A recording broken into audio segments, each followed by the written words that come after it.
രീതിയിൽ തുറന്നു പറച്ചിലുണ്ടായിരുന്നു പെസിഫിന്റെ കാര്യത്തിലാണെങ്കിലും. അവിടെ മത്സരാർത്ഥികളോട് എന്നുള്ള രീതിയിൽ പറയും. അപ്പൊ അവിടെ പോയ സമയത്ത് ഗെയിമർ ആയിട്ടല്ല പോയത്, ഫിറോസ്കോ പോയത് ഗെയിമർ ആയിട്ടല്ല. പക്ഷെ അവിടെയുള്ള കണ്ടസ്റ്റൻസിനോട് തന്നെ എന്നുള്ള രീതിയിലേക്ക് ഇത്തരത്തില് നിർദ്ദേശങ്ങൾ കൊടുക്കും. Guys, it's me Danny. അപ്പം നമ്മൾ ഓൾറെഡി ഒരു വീഡിയോ ഫിറോസ് ഖാന്റെ ചെയ്തിട്ടുണ്ടായിരുന്നു. അദ്ദേഹത്തിന്റെ ബാക്കി പോർഷൻ നമ്മൾ ചെയ്യും, പാർട്ട് 2 ആയിട്ട് ഇങ്ങനെ ചെയ്യും ഇങ്ങനെ പറഞ്ഞായിരുന്നു. അപ്പം നമുക്ക് അതിലോട്ട് പോകാം. അതിനകത്ത് മെയിനായിട്ട് നമ്മുടെ സിബിൻ ബ്രോന്റെ കുറച്ച് കാര്യങ്ങളാണ് സംസാരിക്കുന്നത്. അപ്പോൾ സിബിൻ ബ്രോ വന്ന് പുറത്ത് പറഞ്ഞ കുറേ കാര്യങ്ങളും അത് പല യൂട്യൂബേഴ്സും അത് റിയാക്ട് ചെയ്തതാണ്. അപ്പം എന്താണെന്നറിയത്തില്ല, റോഹൻ കുറച്ച് ചോദ്യങ്ങൾ ഇതേ കാര്യങ്ങൾ തന്നെ നമ്മുടെ ഫിറോസ് ഖാനോട് ചോദിക്കുകയും ചെയ്യും. അദ്ദേഹത്തിന്റെ മറുപടിയും കൂടെ നമുക്കൊന്ന് കേട്ടു നോക്കാം. അത് കഴിഞ്ഞിട്ട് നമുക്ക് തോന്നുന്ന കാര്യങ്ങൾ നമുക്കൊന്ന് ചെറുതായിട്ടൊന്ന് സംസാരിക്കാം. പിന്നെ പുതിയതായിട്ട് ചാനൽ കാണുന്നവർ സബ് ചെയ്യുക, ലൈക്ക് ചെയ്യുക, ഷെയർ ചെയ്യുക. നിങ്ങൾ ഷെയർ ചെയ്തില്ലെങ്കിൽ നിങ്ങൾ ചെയ്യേണ്ട ഒരു കാര്യം എന്ന് വെച്ചാൽ ലൈക്കും സബും മസ്റ്റായിട്ടും ചെയ്യണം. നിങ്ങളുടെ എല്ലാ സപ്പോർട്ടും വേണം നമുക്ക്. ഓക്കെ, നമുക്ക് വീഡിയോയിലോട്ട് പോവാം. അത്തരത്തിലുള്ള തുറന്നു പറഞ്ഞിട്ടുള്ള വ്യക്തി കൂടിയാണ്. ഇതിലെ എന്തോ എത്രത്തോളം വസ്തുത ഉണ്ട് തോന്നുന്നു. അത്തരത്തില് ജാസ്മിനെതിരെ ഞാൻ കേട്ടില്ല. ജാസ്മിനെതിരെ എന്തോ സംസാരിക്കരുത്, അല്ലെങ്കിൽ ഗെയിം പ്ലാൻ ചെയ്യരുത്, സംസാരിക്കരുത് എന്നുള്ള രീതിയിൽ തുറന്നു പറച്ചിലുണ്ടായിരുന്നു പെസിഫിന്റെ കാര്യത്തിലാണെങ്കിലും. അവിടെ മത്സരാർത്ഥികളോട് എന്നുള്ള രീതിയിൽ പറയും. അപ്പൊ അവിടെ പോയ സമയത്ത് ഗെയിമർ ആയിട്ടല്ല പോയത്, ഫിറോസ്കോ പോയത് ഗെയിമർ ആയിട്ടല്ല. പക്ഷെ അവിടെയുള്ള കണ്ടസ്റ്റൻസിനോട് തന്നെ എന്നുള്ള രീതിയിലേക്ക് ഇത്തരത്തില് നിർദ്ദേശങ്ങൾ കൊടുക്കും. എന്റെ എക്സ്പീരിയൻസിലില്ല. ഞാൻ ചലഞ്ചറായിട്ട് പോയപ്പോഴും എനിക്ക് നിർദ്ദേശം കിട്ടിയിട്ടില്ല. ഗെയിമറായിട്ട് പോയപ്പോഴും എന്റെ അടുത്ത് ഇങ്ങനെ കളിക്കാൻ പറഞ്ഞിട്ടില്ല. പുറത്ത് വരുമ്പോഴാണെങ്കിൽ പോലും അവിടെ കഴിഞ്ഞു. ഈ പുറത്ത് വരുമ്പോഴാണെങ്കിലും ആ കണ്ടസ്റ്റന്റിനെതിരെ സംസാരിക്കരുതെന്ന് ഒരിക്കലും പറയില്ല. അങ്ങനെ ഒന്നും പറയാത്ത നമ്മുടെ ഇഷ്ടങ്ങളാണ്. അങ്ങനെ എന്റെ അടുത്ത് ഫിറോസിക്കയുടെ അടുത്ത് പറഞ്ഞിട്ടില്ലെന്ന് പറയുന്നു. പക്ഷേ ഈ സിബിൻ ചേട്ടന്റെ അടുത്ത് അങ്ങനെയൊക്കെ സംസാരിച്ചിട്ടുണ്ടെന്നാണ് അദ്ദേഹം പല ഇന്റർവ്യൂവിലും പറഞ്ഞിട്ടുള്ളത്. പിന്നെ ജാസ്മിനെ പ്രേമിക്കണം അങ്ങനെയൊക്കെ കുറെ കാര്യങ്ങളൊക്കെ പറഞ്ഞു. പക്ഷെ ആ ഒരു സ്റ്റേറ്റ്മെന്റിനോട് അത്ര എനിക്ക് യോജിപ്പില്ല. അതും ജാസ്മിനെ പ്രേമിക്കണം എന്നൊക്കെ പറയുമ്പോൾ അതെങ്ങനെ ശരിയാവാനാ? ഒരിക്കലും എനിക്ക് പോസിബിളായിട്ട് തോന്നുന്നില്ല.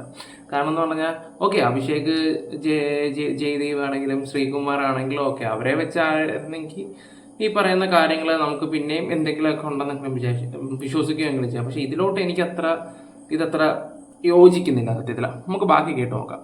എനിക്ക് എന്താ കാര്യം പറയാൻ പറ്റും? അങ്ങനൊന്നും ഒരിക്കലും പറഞ്ഞിട്ടില്ല. അത് എന്താണ് അദ്ദേഹം അങ്ങനെ പറയുന്നത് എനിക്കറിയത്തില്ല.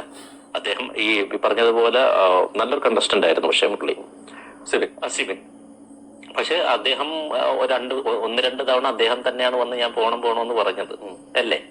അദ്ദേഹം വന്ന് ഞാൻ കണ്ടതാണ് എപ്പിസോഡിൽ തന്നെ വന്ന് എനിക്കിവിടെ നിൽക്കാൻ പറ്റില്ല, പോകണം എന്ന് പറഞ്ഞ സമയത്ത് ബിഗ് ബോസ് കൺഫെഷൻ റൂമിൽ കൊണ്ടുവന്ന് കൂളാക്കിയിട്ട് വീണ്ടും പോകണമെന്ന് പറഞ്ഞു.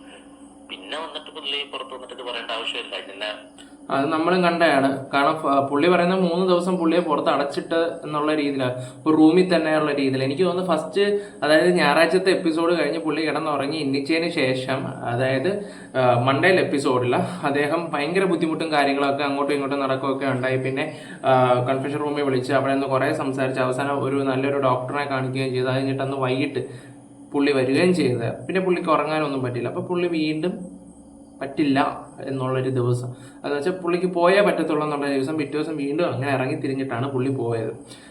അതെല്ലാം കൂടെ കൂട്ടിയാന്ന് തോന്നുന്നു 3 ദിവസം പുള്ളി പൂട്ടിയിട്ട് അടച്ചിട്ട് എന്നുള്ള രീതി സംസാരിച്ചത്. സത്യത്തിലാണ് നമ്മളെല്ലാം കണ്ട കാര്യങ്ങളാണ്. അത് വേറെ കാര്യം, എന്തൊക്കെയാണ് സംഭവിച്ചത്, എങ്ങനെയൊക്കെയാണ് കാര്യങ്ങളെന്നെല്ലാം നമ്മൾ കണ്ട കാര്യങ്ങളാണ്. പിന്നെ പുറത്ത് വന്നിട്ട് ആ കാര്യങ്ങൾ അങ്ങനെ പറയണ്ട എന്നുള്ള രീതിയിലാണ് ഫിറോസ് പറയുന്നത്. പക്ഷെ പുറത്ത് ഏതൊക്കെ രീതിയിലാണ് പോയെന്നൊന്നും നമ്മൾ പറയാതെ തന്നെ നിങ്ങൾക്ക് അറിയാമല്ലോ.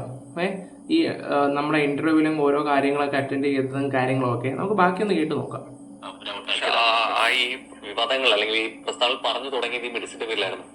സിബിൻ തന്നെ പുറത്തു ആക്കിയതിനേക്കാൾ അപ്പുറം സിബിൻ പറയുന്നൊരു കാര്യം, ഈ മെഡിസിൻ തന്നു, സെക്രട്ടറി മെഡിസിൻ തന്നു എന്നുള്ളതാണ്. അത്രയും ഗൗരവമേറിയ ഒരു വിഷയം കൂടിയാണ് അല്ലെ? തീർച്ചയായും ആണ്. അപ്പോ ഇത് ശരിക്കും ന്യായീകരിക്കാൻ പറ്റുന്ന കാര്യമാണ്. അല്ല, അത് മെഡിസിൻ കൊടുത്തെന്നുള്ളതിന്റെ എനിക്ക് അതിലൊട്ടും വിശ്വാസമില്ല. പുള്ളിക്ക് എന്തെങ്കിലും അസുഖമുണ്ടെങ്കിൽ അസുഖത്തിനുള്ള മരുന്ന് കൊടുക്കും എന്നുള്ളതല്ല. ഇപ്പൊ ഞാൻ അവിടെ ചെന്നിട്ട് ആദ്യമായിട്ട് പ്രഷറിന്റെ ഗുളി കഴിച്ച ഒരാളാണ്. കാരണം അത്രയും പ്രഷറാണ് അതിനകത്ത്. പ്രഷർ കുക്കറിലിട്ട് അടിക്കുന്നതാണ്. പ്രത്യേകിച്ച് എന്റെ അന്ന് നിന്ന രീതികളും അങ്ങനെയായിരുന്നു. അങ്ങനെ 2 പ്രാവശ്യം എനിക്ക് പ്രഷറിന്റെ ഗുളി അവിടെ നിന്ന് കിട്ടിയായിരുന്നു. മനസ്സിലായി? അല്ലാതെ അത് പിന്നെ അത് തുടരുകയോ അതിന്റെ പിന്നൊന്നും ഉണ്ടായില്ല. പിന്നെ തലവേദന വന്നപ്പോ എന്താ അതിനുള്ളൊരു സാധനം തോന്നും എന്നുള്ളതല്ല. അത് നമ്മൾ ഇവിടെ വീട്ടിലായാലും നമ്മൾ ഇപ്പൊ ഇവിടെ വന്നാൽ നമ്മൾ ഹോസ്പിറ്റലിൽ പോയി വാങ്ങില്ല. അതിന് പോലെ അവിടെ ഡോക്ടേഴ്സ് കൊണ്ട് തരുന്നു.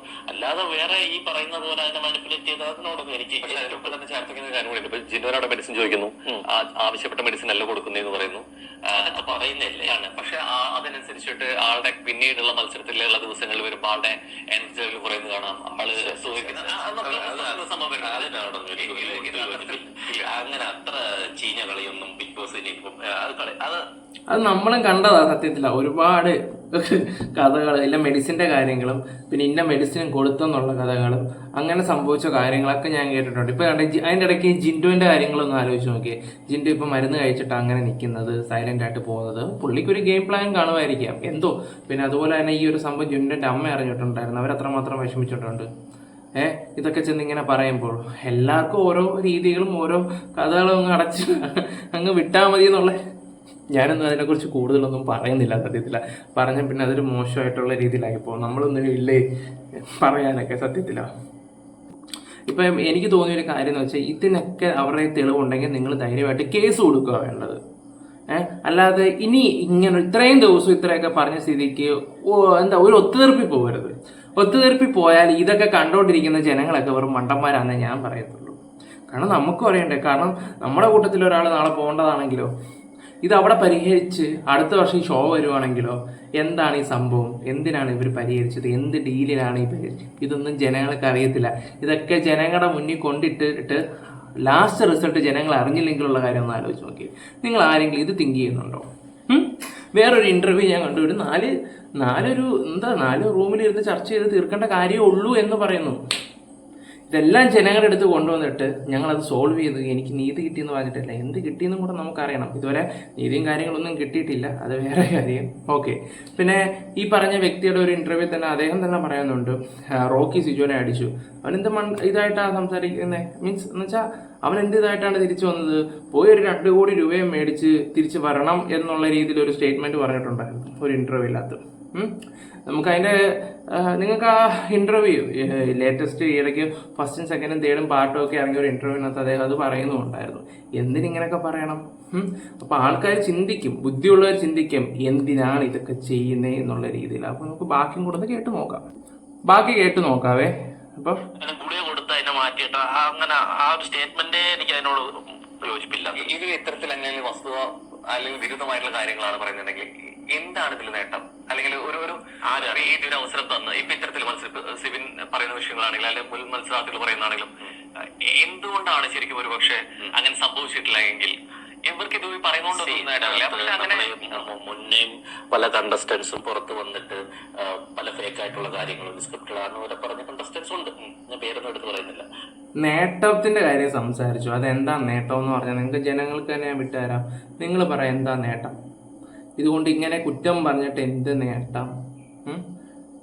അല്ലെങ്കിൽ ഒരു മെയിൽ വരണം, അല്ലെങ്കിൽ ഒരിടത്ത് നിന്ന് ഒതുക്കി സംസാരിക്കണം. പുള്ളിക്ക് എന്താ അതിൻ്റെ റീസൺ അറിഞ്ഞാൽ മാത്രം മതി. ആ റീസൺ അറിഞ്ഞാൽ മാത്രം മതിയോ? അങ്ങനെ ആകുമ്പോൾ ഈ ജനങ്ങളുടെ അടുത്ത് എത്തിച്ചാൽ ജനങ്ങൾ അറിയണ്ടേ? നോക്കട്ടെ, എന്തായാലും ഈ ഷോയുടെ 100 ദിവസം കഴിയുമ്പോൾ ഏതാണ്ടൊക്കെ പുറത്ത് വിട്ടാൽ നല്ലത്. അപ്പോൾ ആ സ്റ്റേറ്റ്മെന്റ് ഞാൻ എപ്പോഴും ഓർക്കുന്നുണ്ട്. പക്ഷെ ഇത് സ്ക്രിപ്റ്റ് ആണല്ലോ എന്നുള്ളത് നമുക്കറിയാം. ഞാൻ നേരത്തെ തന്നെ പറഞ്ഞതുപോലെ ഈ അങ്ങനെ നമ്മളെടുത്തൊന്നും പറഞ്ഞു സ്ക്രിപ്റ്റ് അല്ല എന്ന് പറയുമ്പോഴും അതിനേക്കാൾ ഗൗരവമായിട്ടുള്ള സംഭവമല്ലേ ഈ പ്ലാൻഡ് എഡിറ്റഡ് വേർഷൻ സാധനം ഇറങ്ങുന്നത്. അത് നമ്മൾ എന്തെന്ന് പറഞ്ഞാൽ നമ്മൾ ചെയ്യുന്ന കാര്യങ്ങളാണ് എഡിറ്റ് ചെയ്ത് വരുന്നത്. നമ്മളീ പറയും അതെ, ചെയ്യുന്ന കാര്യങ്ങളൊക്കെ തന്നെ എഡിറ്റ് ചെയ്ത് വരുന്നത്. അത് പോസിറ്റീവ് ആണെങ്കിലും നെഗറ്റീവ് ആണെങ്കിലും എല്ലാം ആണല്ലോ. അത് നമ്മൾ ഈ ഷോ കാണുന്ന നമുക്ക് തന്നെ പലവട്ടം മനസ്സിലായിട്ടുള്ള കാര്യങ്ങളാണ്. ഇപ്പം ജാസ്മിൻ്റെ ഏത് നെഗറ്റീവ് ആണെങ്കിലും കൂടുതൽ വന്നുകൊണ്ടിരുന്നതും ഈ പറഞ്ഞ ജിൻഡോൻ്റെ ആണെങ്കിലും പിന്നെ പോസിറ്റീവും വന്നിട്ടുണ്ട്. ഇവരുടെയൊക്കെ തന്നെ പോട്ടെ, അവസാനത്തെ 2 ആഴ്ചത്തെ എപ്പിസോഡ് അർജുൻ്റെ വന്നിട്ടുണ്ട്. അങ്ങനെയൊക്കെ കുറേ കാര്യങ്ങളുണ്ട്. ബിഗ് ബോസ് ഷോ എന്ന് പറഞ്ഞാൽ ഈ 1 മണിക്കൂർ കണ്ട് മാത്രം വിലയിരുത്തുന്നവരുണ്ട്. 24/7 കാണുന്ന ആൾക്കാരും ഉണ്ട്, കുത്തിയിരുന്ന് കാണുന്നവർ. എനിക്കറിയാം, എൻ്റെ ലൈവ് കാണുന്നവരൊക്കെ എനിക്ക് നല്ല രീതിയിൽ അറിയാം. 24/7 ഒക്കെ കാണുന്ന ആൾക്കാരൊക്കെ ഉണ്ട്. അപ്പം എന്താ പറയണ്ടേ, അതിലാണെങ്കിൽ പോലും കുറച്ച് ഭാഗങ്ങളൊക്കെ കട്ട് ചെയ്തും അതും ഇതുമൊക്കെ ചെയ്തിട്ടാണ് വരുന്നത്. അപ്പം കാരണം അവരുടെ ഷോയിൽ പുറത്ത് പോകുമ്പം അവിടെ ഇവിടെ വള്ളിയും പുള്ളിയൊക്കെ ചില വേടുകളും ചില കാര്യങ്ങളൊക്കെ വരുമ്പോൾ ചിലപ്പോൾ കട്ട് ചെയ്യുമായിരിക്കും. എന്താണെന്ന് എനിക്ക് കൂടുതലൊന്നും നമുക്കറിയത്തില്ല. പിന്നെ ഈ ഷോയെക്കുറിച്ച് നെഗറ്റീവ് പറഞ്ഞ ആൾക്കാർ തന്നെ അതിനകത്ത് പോയിട്ട് ആ ഷോ എന്താണ്, അത് കുക്കറല്ല, കുക്കറിനേക്കാളും വലിയ എന്തോ ഒരു സംഭവമാണെന്ന് വരെ പറഞ്ഞ ടീമുകളൊക്കെ ഉണ്ട്. ഓക്കെ, അപ്പം ഫിറോസ് ഖാൻ്റെ ഒരു മറുപടിയാണ് ഇപ്പം ഈ ഒരു ഇൻ്റർവ്യൂവിലൂടെ എനിക്ക് മനസ്സിലായത്. ഇനി ഇതിൻ്റെ സത്യത്തിൽ എന്താ, ഇപ്പം എല്ലാവരും ഈ കാര്യങ്ങളൊന്നും ചർച്ച ചെയ്യാൻ സാധ്യതയില്ല. ഇപ്പം അർജുനെ പിടിച്ചുകൊണ്ടിരിക്കുക, എല്ലാവരും അർജുനെ ഏറെ കയറ്റിക്കൊണ്ടിരിക്കുക. എന്തായാലും ഗൈസ്, എനിക്ക് പറയാനുള്ള കാര്യങ്ങൾ നമ്മളിപ്പം ഓരോ ഇൻ്റർവ്യൂവും കണ്ടിട്ട് നമ്മുടെ റിയാക്ഷൻ ചെയ്യുന്നതേ ഉള്ളൂ. ആരെ കുത്താനോ പ്രതികാരം കിട്ടാനോ ഒന്നും നമ്മൾ വളർന്നിട്ടില്ല. ഓക്കെ ഗൈസ്, അപ്പോൾ എൻ്റെ വീഡിയോ ഇഷ്ടപ്പെട്ട ലൈക്കും ഷെയറും സബും ചെയ്യുക. സബ് ചെയ്യാൻ മറക്കില്ല, ഒന്ന് ക്ലിക്ക് ചെയ്ത് എന്തെങ്കിലുമൊക്കെ ഒരു യൂസ് ആവും. Okay, bye guys, love you all.